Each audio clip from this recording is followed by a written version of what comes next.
No price talk and no Lambos. This is not another crypto podcast. Welcome to Ignition. I'm your host, Jillian, and each week we will be looking at the problems solved by blockchain. I'll be going deep with the people building the apps and communities which are changing the world around us. Hello and welcome to the show with me, Jillian Gotzel. Today my guest is Stefan Rust. Stefan Rust, who is the CEO of Bitcoin.com. Welcome indeed to the show. Thank you, Jillian. Thank you for having me, and glad to be on your show and talk to your fans and audience. Brilliant. Listen, we've met a couple of times now. We've been globe-trotting a bit in Vienna and London. And so I want to ask you, you're in the job now about 4 months. What's it like being the CEO of Bitcoin.com? Super fun. I've got a great team. I'm enjoying it. I work really well with Roger and love the creativity and energy that Roger has. And yeah, smart people, smart community, and a great platform. That's what I was going to ask you, because sometimes, you hear about companies where fathers and sons, whatever, and they come in. So Roger has sort of stepped sideways a little bit. He's, what's his title now? He is the... Executive Chairman. Executive Chairman, yeah. And you're the CEO. So is there any difficulty in your roles and how you balance your roles? Is that working? No, I think we're very complementary. We are both very competitive. We see the globe as the opportunity, and we now have the ability to what we call multi-thread. So we can both drive simultaneously at the same pace with the same energy around the same vision. The core is we share the same vision for what we see, what we're trying to achieve with Bitcoin.com. And we have complementary skill sets. And he has a great brand name that we, from an operation product perspective, can help promote. Well, it kind of makes sense because there's only one Roger, and when he's mobbed wherever he goes, you see him, people like, blah, blah, blah, blah. So it's kind of handy that there's like a second Roger, a Stefan. Yep. So it actually makes sense, and giving you that platform of CEO, so it gives you authority as well. You're not just a marketing manager or a business development manager. Being CEO gives you more clout. Definitely. Which is cool. So tell me, this week, lots of news in the Bitcoin.com world. This big, huge ecosystem, the $200 million fund. Can you tell me about that? So we're seeing a lot of activity in the Bitcoin Cash community and a lot of entrepreneurs looking to engage with the protocols that we're exposing on Bitcoin Cash, particularly around SLP, the non-custodial financial services, the ability to facilitate payments. And so how do we foster them and help that scale and accelerate that growth? And so as a result, we decided to launch a Bitcoin Cash ecosystem fund. We've been working over the last year in terms of, and Roger, all of his background has been investing in startups ever since the beginning of Bitcoin. And we, in the last year, at least since my involvement with Bitcoin.com, have been investing on a regular basis in a lot of very interesting startups. And we had been partnering with a number of venture capital funds who have co-invested alongside us. And so as we extended those relationships, we felt that given that we're getting about 6 to 8 deals every single day coming across our table, how do we professionalize that more? How do we identify, filter the startups, filter the business plans, and then identify which companies that should be going to Series A or Series B investment rounds and give them a necessary upside where we can take the lead and have some of our venture capital partners co-invest alongside us. And to do that, we just wanted some firepower, and we had found some initial investors that were interested in giving us capital to manage on their behalf to invest in startups. And now we want to scale that to $200 million. We believe there's appetite to do that. I mean, it makes perfect sense because everybody's scrambling for money in this world. They have projects, but they need backing. And since the ICO platform is not so cool, anymore, you need to find it. And it makes sense because you incentivize. And it makes a lot more sense if you think about it. In the fiat world, there's nowhere to put your money today. The assets are all dried up. You've got negative interest rates. You've got, governments printing money on a daily basis. So you have huge inflation. So what do you do with your money? Where do you put it? The best way to put it is into a Pernod Ricard zero interest, 0% interest paying 4-year bond, and it gets oversubscribed. So where else could you put your money other than in alternative assets? And I think those alternative assets happen to be cryptocurrencies. And we're seeing that mind shift taking place and that awareness. And by the way, the timing is now. You don't want to invest when we're up at $200,000 a Bitcoin or at $10,000 a Bitcoin Cash. You want to come in now when the opportunity is just getting mature. You're seeing bigger adoption. You're seeing more users coming in. You're seeing a greater interest rate in terms of personal interest in coming into the crypto world.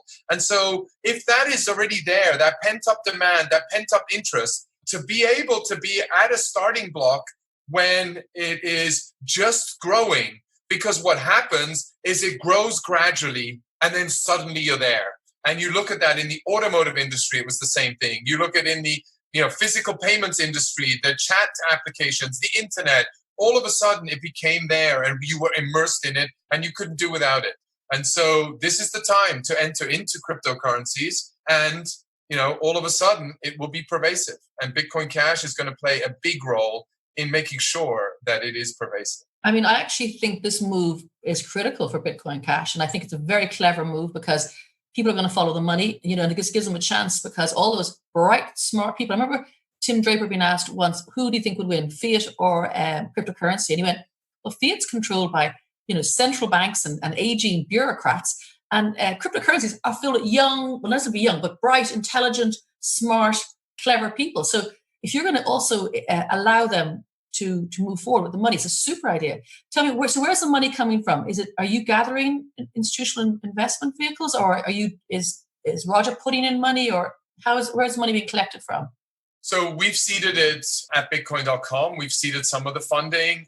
Roger seeded some of the funding. We have some ultra high net worth individuals that have come in, and we're talking to individual institutions coming in now. They're starting their due diligence on the fund. We've just announced it. We have a seed set of funding already that we have committed, which was the minimum requirement that we wanted to have before we went public with it. We have hit that goal, and so now we're topping it up and marketing. We're hiring a full-time person to come in and manage that. We're bringing on advisors into the investment committee from the industry. So we've got professional fund management coming in to manage the fund appropriately, so that the institutions can be comforted that this is going to be adhere to certain guidelines that they expect, as well as having crypto OGs be on the investment committee and guiding and filtering some of the opportunities that we were putting money in. Will the fund act like a traditional VC fund, like the 10x return, or are you going to be more creative in how you approach your funding? We're going to be a bit creative. We're going to have creative fees around that. We're going to be highly incentivized in the success element of the portfolio. So it's about making money. So it's going to be finding the right opportunities and making sure that we can have an upside in our investments that we make. That's so cool. You're also, I see, you've just acquired a Japanese blockchain dev startup, O3 Labs. So what's happening there, and what's the thinking behind that? So we believe the wallet is a core platform that people will engage with and manage their own money. So the custody is going to be on the blockchain, and they need a wallet to interface with their money. And ultimately, the mobile app is going to be a huge way in how they're going to interact with the various financial services that they're going to want to tie their money to. The ability to manage, spend, transact, and trade their money is got to come through a wallet and a mobile app. And so O3 is really an acqui-hire where we're bringing in really smart people into the team to help us scale our wallet capabilities. And on December 15th, we're launching our new wallet. Oh. And watch out for the new features in there. Okay. And you're doing a lot. You're talking about your cryptocurrency exchange that's launched in last September, sorry. Yep. So you're gunning for Binance and CoinDesk. How's that going? Super good. We have in the first, 2 months, September, October, November. So 2 months, we now have 30,000 users on the exchange, if not already more. Wow. So we've had 5 new listings already go live in the SLP category. We have BCH pairing on there. We have BTC pairing. We have Ethereum pairing. But now all the people that have and own BCH can trade directly with some of the top 20 cryptocurrencies, as well as with all the SLP currencies on there.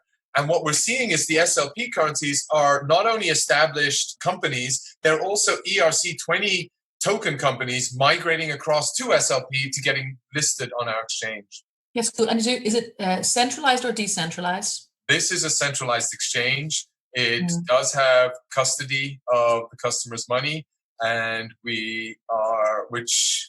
customers do go through a KYC process, which is the first time Bitcoin.com has entered into doing such a business. Okay, because that's interesting, because I was talking to John McAfee a few weeks ago, and because his DEX is decentralized, and he's so funny. He's like going, well, if the SEC comes to me and they say, do you know this person? I'll say, oh, I never thought of it. Oh, I'm so sorry. So you're going the opposite way. And actually it's interesting, because in that same meetup this week, I was watching the playback. I was in London, and Roger was talking about, he's not so sure about privacy anymore, as privacy as a default. Is that something that you share his views? I think, I don't know about his views. My view is somewhat similar. I think privacy is getting harder and harder. The regulators are really trying to clamp down. They're trying to put in the travel law. They're trying to do a lot. I think that there will be, and there seems to be, momentum behind investments into privacy coins. I believe that if the custody remains on the blockchain, then it's already digital money. It's gone through some sort of digital KYC. Why do we need to do an additional KYC? And by the way, most wallet owners and all the whales out there are already known, and Chainalysis and the likes thereof have already done their DD on who the big wallet owners are and who the whales are. So do we really need to cumber users with a whole lengthy KYC process, particularly if governments are spending so much money on defense and eavesdropping and wiretapping and video cameras around the world, and the banks are doing the KYC. You are already in a digital ecosystem. We just need to ensure that the money is not going to harming people, right? I do believe in that model, and I'm going to try and protect from harm. Yeah. Okay, that's fair enough. But I do believe in censorship resistance. I mean, to me, that is super important. And we want users to control their money. That's the utmost importance. I think there's a lot. I mean, this whole thing about privacy and anonymity and all the rest of it, it's like, before I entered this world, the common thing is like, well, if you've nothing to hide, why should you have all your privacy, which is, of course, we know that the death of privacy is the death of democracy as we know it, because if the government bodies know everything about you, you're powerless, you're in their hands. And it's something, it's you have to unthink it, because you're into this industry a long time. But when I first came in, this privacy thing, it never really occurred to me that I should be fighting for it. I mean, that makes sense now. The scales have fallen. And at the end, just a quick thing, was funny. Roger was talking again, as he does before, about the criminal lawbreakers. And I was listening to him, and then he was going, of course, and he was quoting Rosa Parks and the founding fathers of America, the Boston Tea Party, all this type of stuff. And I suppose here in Ireland, we've had the fighters trying to break free from Britain. So, there's you have to fight sometimes for what you believe is to be true. And if it's morally wrong, it's, if law is unjust, you have to oppose it. So we were just chatting before we went on air. You're a libertarian, so is Roger. Your view of the world then going forward, what is your utopia for people and their money? I want people to have choice and choose a currency that they want unencumbered with any sort of baggage associated with that money. Hence, I'm really keen to see tokens take off, and tokens based on any interest group, your culture, your preferences, your dislikes. So you can create tokens that represent your preference, right? Ultimately, those tokens and that community can value that token as they wish, and that can be publicly or privately exchanged as act as a medium of exchange. So I can trade with you because we're both interested in red ants. I can exchange my red ant tokens with you, and you give me a beautiful, unique piece of wood with 3 red ants in there, for example, right? I prefer to do an equine one, a horsey one. Oh, we could do a horse one. Sorry, I should be maybe choose a cuter animal. Yeah. But then on the flip side, I do think that you may just be interested in chewing gum. So I can have, or horses, right? So I should be able to do an atomic swap and be able to exchange immediately with you for the horse tokens that you like. Or you accept Bitcoin Cash, so I can swap it into Bitcoin Cash and we can trade using Bitcoin Cash. We need to make 2 things I really believe in facilitating that. We need to accelerate the velocity of exchange. Today, if you buy with credit card, if I pay you with credit card, it takes 3 days to drive that exchange till you get the settlement and the fees. 3 days is too long as a merchant to get that. If I can accelerate down that downtime to 0, multiply that by 100 trillion, which is the payments industry, I have automatically created how many jobs, how fast, how much wealth have I created in accelerating that transfer of money? And to me, those are sort of 2 elements that I really feel we've got to try and drive. So money has to come off this pedestal of hoarding wealth. The wealth is in interest, in expression, in experiences that we gain by interacting with more people. And thereby we can bring societies closer together, number 1. And number 2 is it's that wealth is reflection of the number of tokens that you have. And how do we then enable those tokens to be a medium of exchange within that closeness of community by accelerating the velocity of exchange. I love that. So what you're saying is currency is no longer money. It's interest. It's exactly. That's a fundamental shift, isn't it? And you're right, because the big thing we know that every year when Oxfam does its report, like 1% of the world owns 80% of the world's wealth in old-fashioned terms. What is that all about? Exactly. So money is no longer. That's a really nice. I hadn't actually heard that expressed that way before. So money is no longer just an exchange of value. It's an exchange of interest. Exactly. And not as an interest, as in the interest on the money you get in the bank, but interest as in what your passions are. Your passions, yeah. Money is an expression of tokens are an expression of your passions. That's so cool. And you know what? You had to say that the love of money is the root of all evil. That turns it all around. Yeah. Doesn't it? It definitely. Wow. Okay, that is so cool. Well, you just, in my mind, give me a whole new thought processes about money. That is so cool. I mean, it take us some time to get there, right? We have to do this cultural change. It'll take us some time, but that's the vision that we're pursuing, and we hope to make.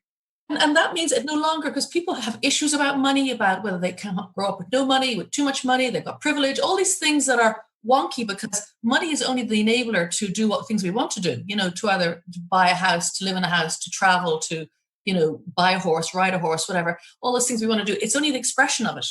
Exactly. Wow. And who says it's some paper with a good picture of some important person on it is money? And then we've ultimately taken that piece of paper with that picture of somebody on it and created all these different derivatives, right? We've created stocks, futures, bonds, shares, you name it. We've created this additional paper on there with a seal of approval, with a stamp, with a bigger logo. And so now what we're doing is we're just creating digital icons and emojis that represent money, a sense of value, not money per se, but we're just taking that, and it's not printed by one institution that's governed by the same institution. It's all of a sudden governed by multiple different institutions that are the best representation of that interest group or that culture or that passion.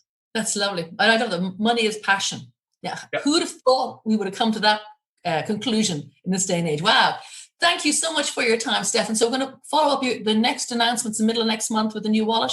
We're going to have some more announcements, lots coming, and we'll be in January. There'll be some new announcements. In February, we're going to have one every month, if not 2. Wow. I think Roger's very lucky because what he's done is he's injected more energy into the business. And you've got 2 heads rather than one, which makes a lot more sense. And in particular, that investment, that fund for the Bitcoin Cash, so clever and just makes sense, common sense. And Roger's always been a great visionary in this industry, and I think he's seen the time is shifting, and he's got that energy, and he wants to scale this faster and go into overdrive, and he's had that vision to do that, and his foresight, and he's really been great to work with. To be honest, I love working with him, and I also love working with our team.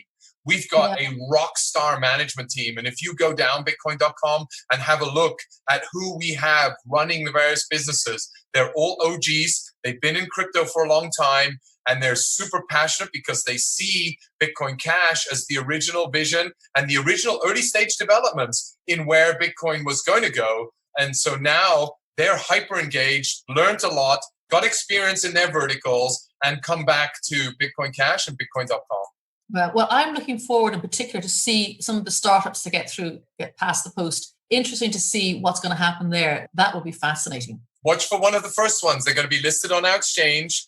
Go Crypto. GOC is their ticker. They're going to be listed. They're the next financial unicorn in the industry, as stated by CB Insight. So an independent analyst has viewed them as the next European unicorn. And they're listing on our exchange next week. Your business model is very, very good. You have the interest, you have the fund, you have the exchange, you got it all going. I have to say, hats off, well done. Thank you. Thank you, Jillian. And money is passion. Yay. Love that. Thank you very much. Thank you so much. Thank you. Thank you. Thank you.